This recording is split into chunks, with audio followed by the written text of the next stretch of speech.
Olá, pessoal, começando mais um Pode Falar, podcast com Elinho e Naim. Hoje nós vamos receber ele que eu já descobri aqui em off, que é mineiro. O sotaque já entrega, mas ele vai explicar um pouquinho mais pra gente.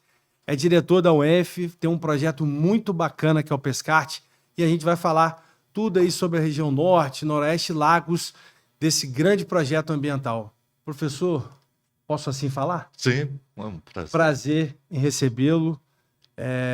Eu sempre falo aqui no podcast, não pode falar, primeiro, a gente não tem muito roteiro, Certo. e esse acho que é o segredo de, graças a Deus, já ter mais de 100 programas, mas a gente sempre começa, eu falo que é rápido, passa rapidinho, nem dói. Primeiro, falar um pouquinho do cidadão. Nascido aonde? Pai de quem? Casado com quem? Conta um pouquinho do cidadão primeiro, do ser humano, antes da gente falar dessa questão acadêmica toda, do projeto que é muito importante para a região.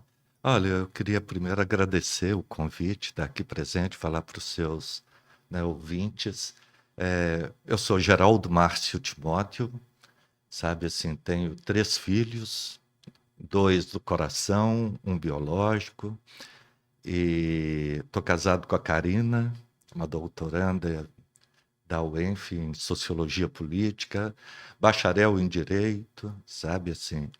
Eu mesmo sou formado em Ciências Sociais, né, com ênfase em Sociologia, fiz mestrado em Extensão Rural e o doutorado em Sociologia, estudando pobreza e mecanismos mais eficientes para romper com o ciclo da reprodução, né, social da pobreza.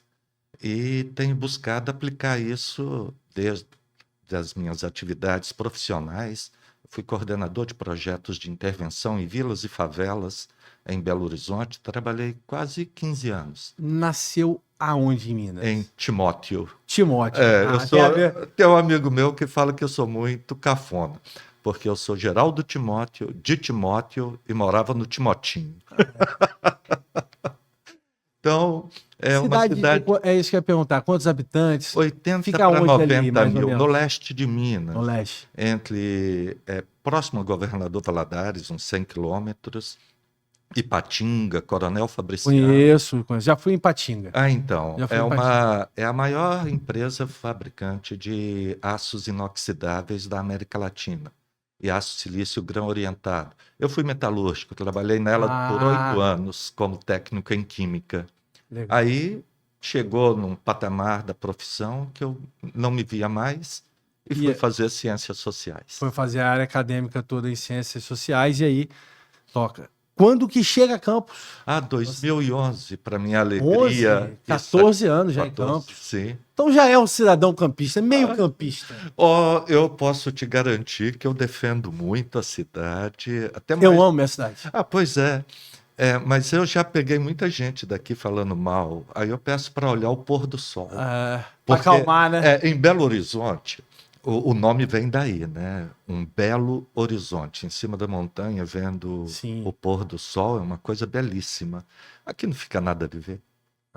É muito bonito. Uma das imagens que eu tenho mais preciosas assim é de um pôr do sol indo para Belo Horizonte, né? Que eu vi numa montanha aqui de Campos. E o bom é que aqui o olhar vai longe, né? Vai. Sim. É uma planície, né?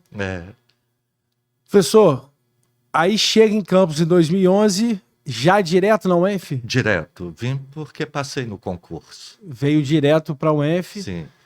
E ali, já formado em Ciências Sociais, vem para a UENF, já começa em qual projeto ou já o Pescarte chega em que hora na vida do... A verdade a vida tem dessas surpresas, né? Eu cheguei, consegui um projeto de implantação junto à FAPERJ muito importante, consegui fazer uma pesquisa, né, que eu denominei de novos territórios urbanos, analisando os conjuntos habitacionais populares criados pelo Morar Feliz, mas também o entorno de onde esses núcleos de moradia foram implantados. Então eu tinha metade da amostra no conjunto habitacional e metade, né, na comunidade do entorno, pegando bem uma avaliação de como que as pessoas recepcionaram aqueles empreendimentos e como que elas viraram as casinhas de um programa né, com tudo para dar certo, né, o que faltou? E o meu diagnóstico faltou um pré e um pós-morar. Rapaz, como é que são, como que é a vida, né? Como a gente falou, não tem roteiro, né? Justo. Não existe roteiro e o projeto, o Pescarte, que é o que a gente vai falar muito daqui a pouco, eu jamais imaginava o que eu acabei de ouvir. E eu tive vários projetos de lei à época, como indicação legislativa, muito voltado para essa área, porque eu não tenho a técnica e não tenho a vivência que Vossa Excelência tem acadêmica sobre o assunto, mas eu sempre vi, né, e já acompanhei a criação das casas populares como um todo, desde o governo da antiga ex-governadora e ex-prefeita Rosinha lá com o ex-governador no Garotinho, teve a questão do Fernando Henrique Cardoso, que depois migrou para o presidente Lula e etc e tal. E eu sempre vi, com o olhar empreendedor e como empresário, tentava ver o que eu não concordava com aquilo dali. Um dos fatos é que, ao meu ver, as casas, elas, em sua grande maioria, eram isoladas, ou seja, não se tinha um complemento àquelas determinadas casas. Por exemplo, um projeto nosso à época, farmácia, padaria, mini mercados, um conjunto de pequenas coisas que eram necessárias e fazer com que, a priori, o emprego seja dado àquelas pessoas daquelas comunidades. No início, até o projeto acabou não indo à frente por conta do Poder Executivo. A gente fez o projeto, foi aprovado, etc e tal, mas acabou não indo à frente. E o outro era muito questionado à época, não cheguei nem a virar projeto por causa conturbado, né? Vamos botar assim, da opinião que a minha época poderia ser adversa de muitas pessoas, que era se criar um condomínio. Eu sempre entendi que, dado 100% de graça, eu entendia que não era legal. E não era, como é que eu posso dizer, respeitado como um todo por aquelas pessoas que merecem ganhar a moradia, não era esse o questionamento, mas que se pagasse um determinado valor mensal, pequeno que seja, para que não virasse, infelizmente, desculpa o termo, uma bagunça que hoje, infelizmente, alguns conjuntos habitacionais são construções totalmente irregulares, complementares, venda dessas casas de maneira irregular. Então, à época, eu me debrucei tentando ouvir muita gente técnica, mas também com opiniões próprias, mais do lado empreendedor, para tentar solucionar. E eu queria muito ouvir qual foi, ao seu ver, né, ao ver do senhor, que é uma área técnica 100%, qual foi o grande problema? Qual é o grande problema ainda? Olha, é complexo e bastante extenso os problemas que você traz e eles são reais, né? Uma das questões que eu acho fundamental foi não deixar que as pessoas escolhessem seus vizinhos, mantendo uma relação de confiança, que é o que quebra. Quando você sai de um território já ocupado para um novo, você quebra as relações de crédito, de confiança, de manutenção e que permitia as pessoas ganharem a vida. Então, o primeiro erro para mim foi fazer sorteio achando que é democrático. Não é bagunça. A bagunça que você está dizendo, ela foi plantada no território quando você impediu que os grupos de confiança fossem restabelecidos. Então, Ao falso questionamento de alguns de que, infelizmente, era um grupo de confianças que não correspondia à sociedade como um todo, mas é quem vai ridículo. decidir? É ridículo. Não, E falar de é um longe, preconceito, é um preconceito. É e um falar de preconceito. longe, falar de muito longe, de quem não conhece a realidade, Sim, quem não com sofreu, quem certeza. não sofre, quem não viveu. Por Então, isso, assim, uma opinião equivocada. é um erro assim sistemático cometido, né, por quem só administra o recurso e não vê as relações sociais. Que é o principal, né? Porque você Pois pode é. dar o recurso e não dar a relação. Pois é, quando Só eu fiz a afinar. pesquisa, eu perguntei o que a pessoa, qual a relação que ela tinha com o vizinho, imediatamente à frente, imediatamente atrás E aos lados. lados. Nenhuma.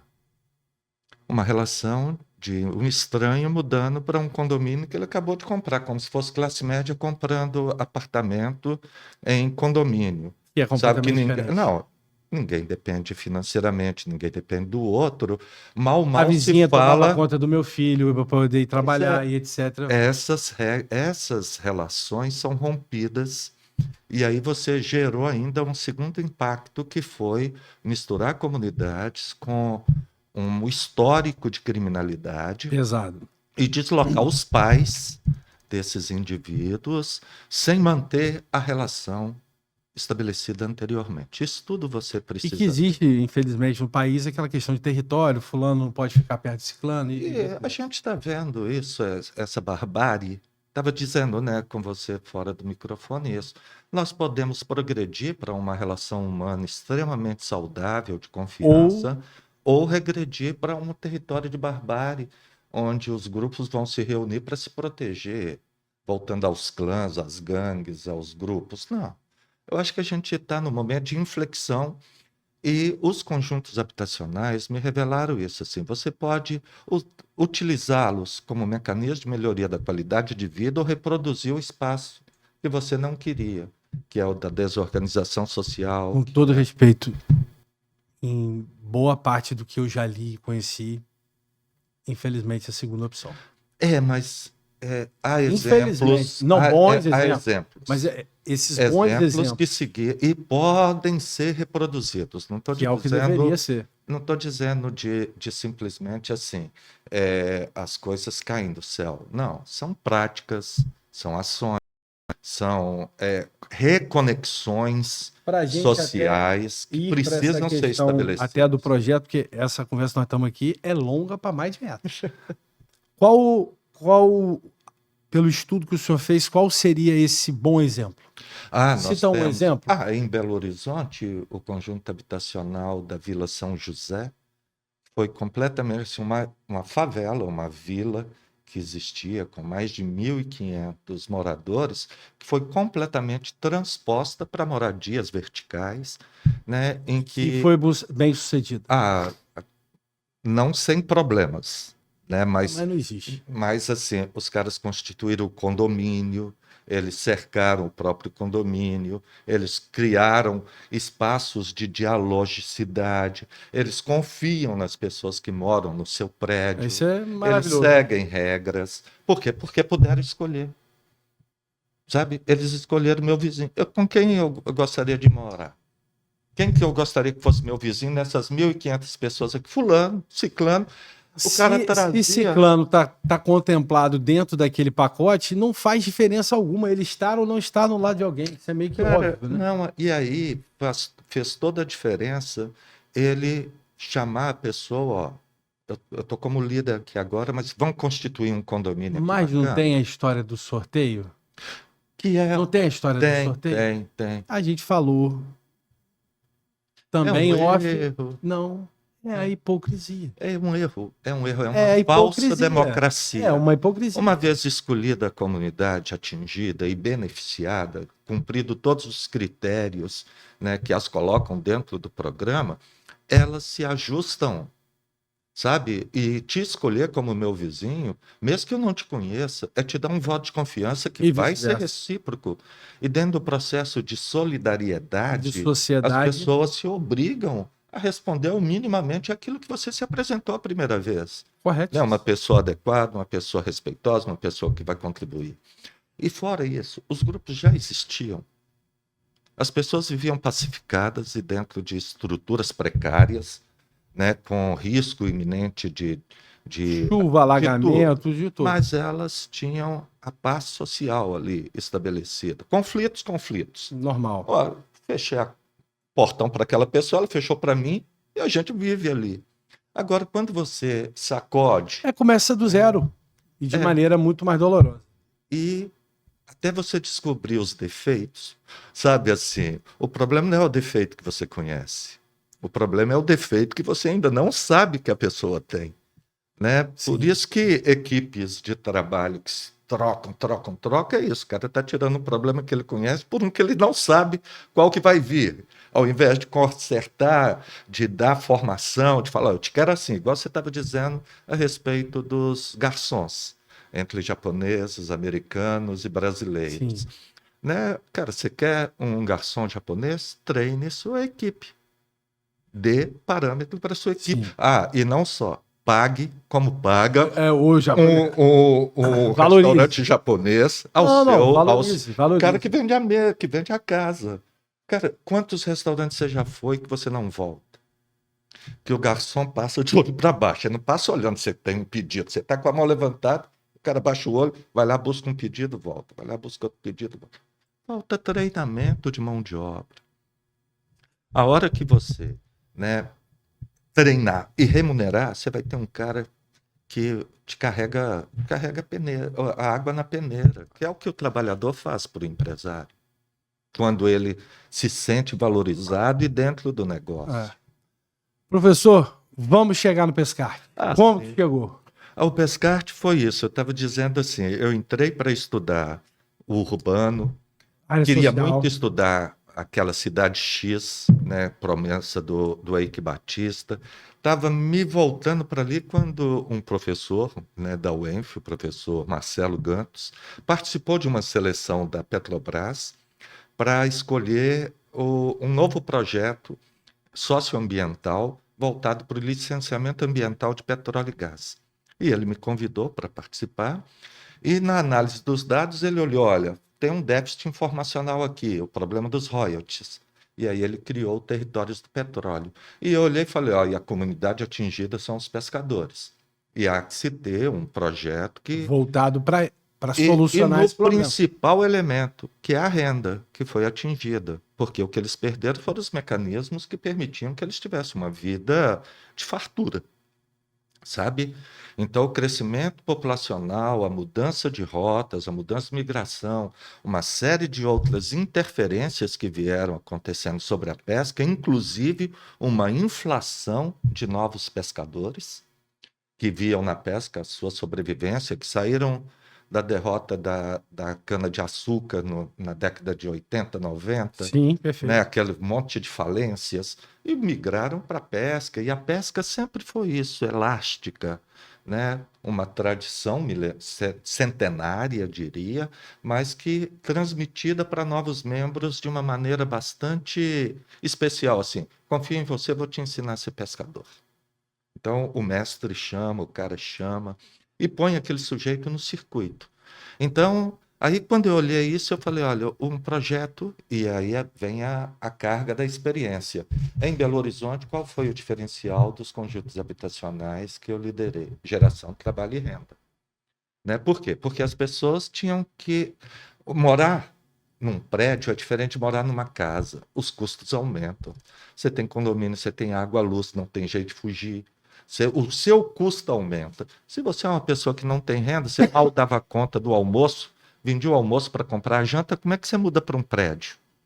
Então, a gente teve que entrar assim, na valorização dos saberes, da natureza produtiva daqueles sujeitos e produzir espaços de trabalho para que eles pudessem arcar com essa nova expectativa de custo. Realidade. Esse novo custo. Aí, quando eu olhei para a pesca, eu vi a mesma coisa. Eu falei, o grande problema é o quê? Esse cara, ele vende o peixe por 1, né?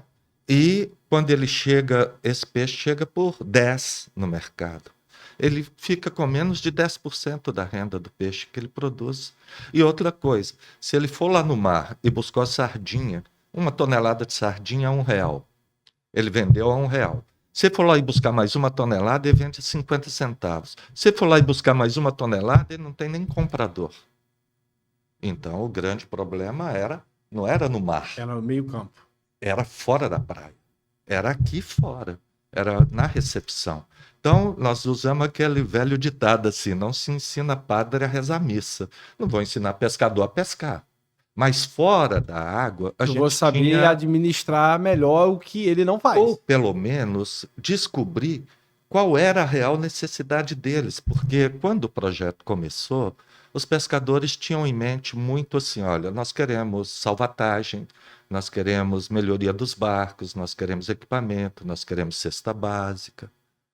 Quando, na verdade, o que ele precisava era de preço no pescado dele. Porque a economia que tivesse no Nisso daí petróleo, resolvia tudo quanto é problema. ele recebeu justo pelo seu produto, o que nem sempre acontece, sabe? E para ele ter acesso a esse preço, ele tem que vender. Ele não pode entregar para o atravessador vender, porque o atravessador também tem seus custos e suas intempéries, sabe? E Só boa que é parte desproporcional. não, e boa parte dos atravessadores são pescadores que conseguiram economizar alguma coisa e virar oportunidade. E a gente não está excluindo os atravessadores do processo, não. Eles podem comprar o peixe agora do pescador, que é o quê? O que, que os pescadores conquistaram no projeto ao longo desses 10, 11 anos que nós estamos no projeto? Conquistaram frigoríficos, conquistaram processadoras de pescado, conquistaram produção de alevino, fazendas marinhas, tanques de produção de pescado. Então, o que que nós conseguimos, os pescadores conseguiram ver? Não adiantava ele ter uma peixaria que ia atender 8 pessoas. Ele precisava ter um atendimento de escala. Ele produz em escala. Ele produz muito peixe, sabe? Então, o que ele precisava, e eles descobriram isso à medida que fizeram visitas técnicas, uma série de oficinas sobre produção pesqueira, comercialização, economia circular. Eles descobriram que se eles, né, tivessem o pescado, pudessem beneficiar o pescado, agregou valor, coisa que as mulheres da pesca já faziam, só que também para atravessadores. Eles pegavam o peixe do marido, entregava para a esposa, do marido pagou R$1, para a mulher pagou 30 centavos e vendia aquele peixe, o camarão.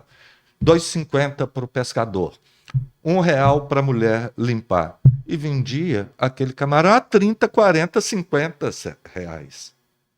Percebe? Se eles não interviessem nesse processo, eles não teriam chance de alcançar o mercado.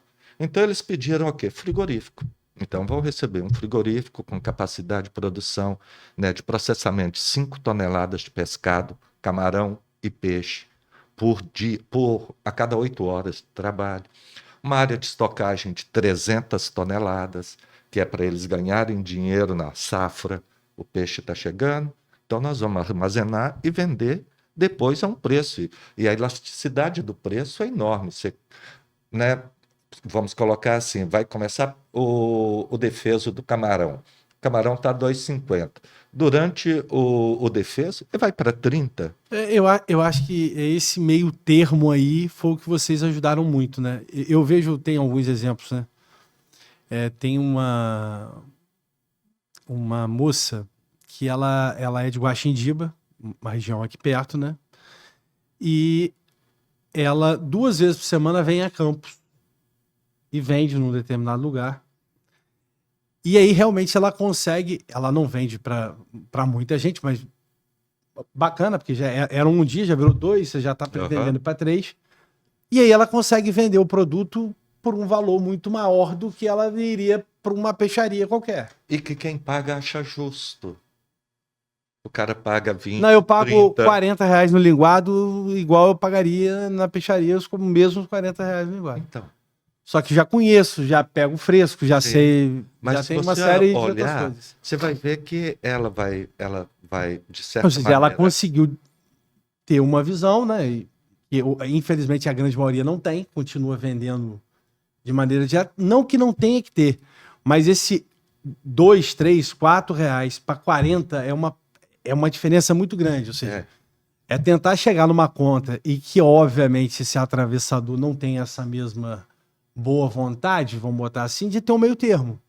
De que o cara consiga vender por um preço maior, melhor, mais justo, que o cara também tenha que ter, porque ele tá botando dinheiro na frente, ele tem todo o custo de armazenamento depois de venda do produto. Tem um meio termo. Tem.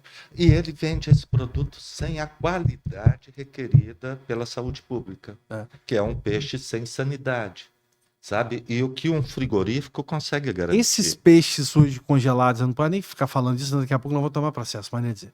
Mas é completamente diferente se você compra um peixe em qualquer supermercado, em qualquer peixaria congelado, do que você comprar um peixe fresco. É muito diferente. Não é, mas o futuro pertence a esse, sabe? Assim, é o peixe congelado, com as qualidades Próprias para isso. Aí você tem que incorporar tecnologia, você tem que fazer o glaciamento, porque o que acontece com o Você acha peixe que a carne congelado? bovina ela tá mais avançada do que a carne, ou seja, a peça Extraordinariamente, mais evoluído, né? mas o comércio de boi no mundo é 12%, peixe é 60%.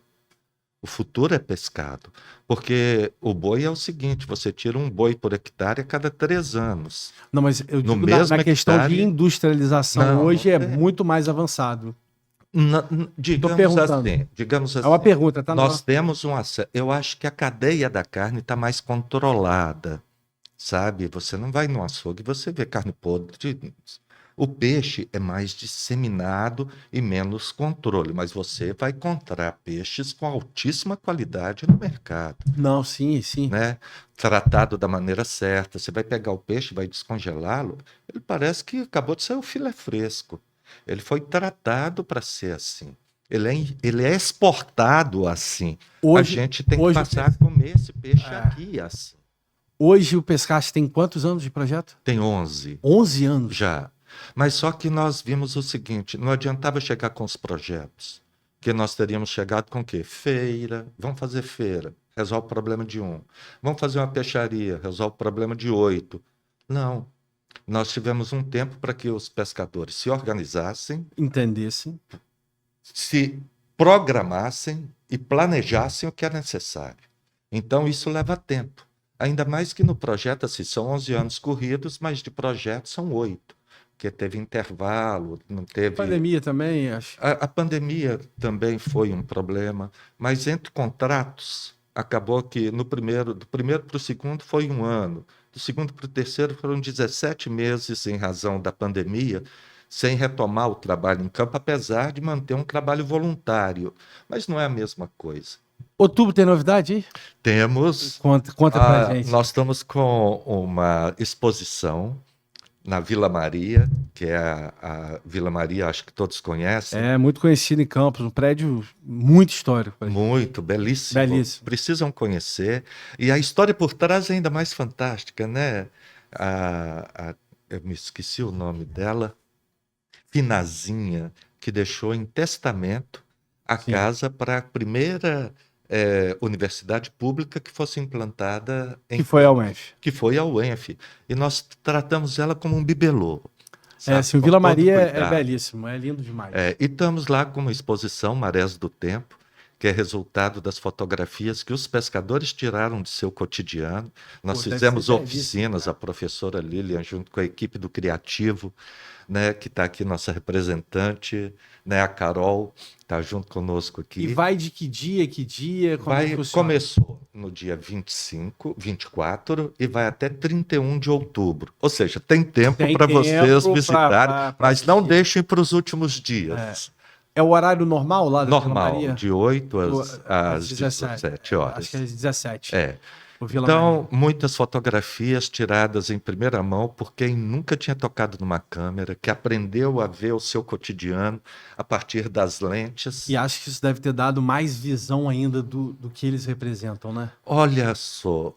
Porque muitas das vezes, por mais simples que seja qualquer tipo de profissão, não que o pescado não seja, também é uma profissão que não é tão simples, né, quanto se parece, mas acho que qualquer profissão, quando você olha, talvez numa câmera, você consegue enxergar de uma maneira que às vezes a pessoa nunca viu.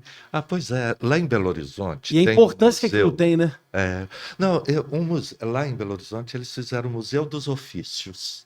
Sabe os ofícios que vão desaparecendo, que vão sumindo, né? Eles recuperaram um monte de máquinas, teares, forjarias, e narrando os ofícios que nos trouxeram até hoje.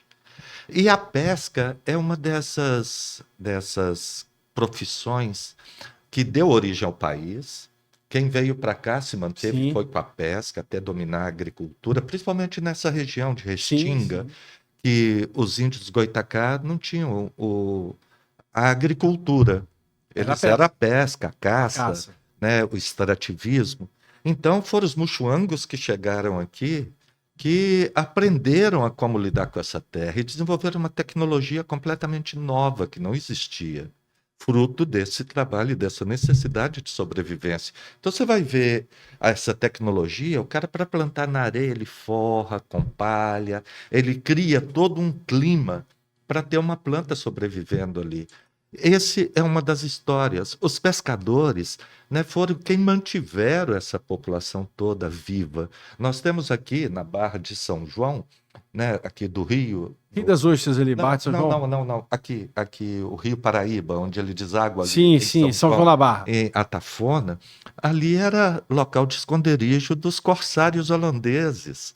Os barcos, uma professora nossa, a professora Lilian, ela encontrou elementos que podem indicar que essa tecnologia de barcos aqui, que é admirada no país inteiro, tem herança das construções dos barcos holandeses. Então a gente tem um local vastíssimo, riquíssimo, que precisa, né, nós precisamos nos concentrar mais na história dessa região. Ela tem mais de 400 anos. É muita sabe? história. É muita. Sabe? E isso daria um resgate a nós de uma identidade orgulhosa. Não diria orgulhosa, mas um apreço muito grande pelo que se foi feito aqui durante todo esse tempo, sabe? Campos é destaque há muito tempo, né? E ela pode se construir com base na sua própria história. É de se orgulhar. Professor, muito obrigado. Vamos repetir o convite. Está liberado já desde o dia 24 de setembro na UENF, no Vila Maria. Vila Maria. A exposição de 8 às 17, horário normal lá do Vila Maria. Sim.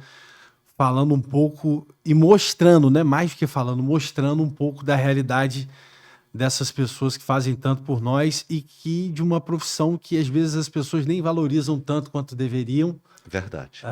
Se você for na Holanda, você vai ver os pescadores, os caras são reconhecidos em praça pública. As pessoas sabem o papel que ele faz ao enfrentar aquele mar bravio. Aqui é a mesma coisa, só. Não são poucos acidentes que acontecem aqui. Não são muito divulgados. As pessoas que trabalham na pesca sabem que podem ir, podem não voltar. Né? E isso pesa sobre a profissão. Sim. Né? Então, os caras têm. Quem pesca em água doce tem as mesmas características, as mesmas dificuldades de ter que ir aonde o peixe está para trazer para a mesa.